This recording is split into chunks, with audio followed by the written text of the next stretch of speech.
The biblical story of Bathsheba involves her being summoned and seduced by King David.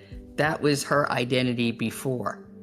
The fact that she was a wife of Uriah, and the event that led to her pregnancy, it all was something she was established in a certain way before this, but because of her seeking God, seeking wisdom, becoming an intercessor, she's standing in the gap for others. Her whole story flipped Yeah. because of her honoring her pursuit of her son's legacy.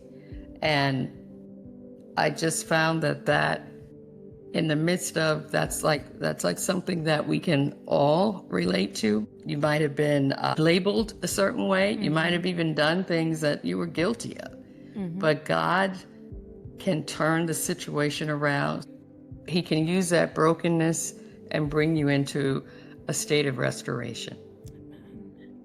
And that is what I took from her story, her boldness. The moment that she reveals that transformation, it restored her dignity. She's honored by her son and spoken with reverence.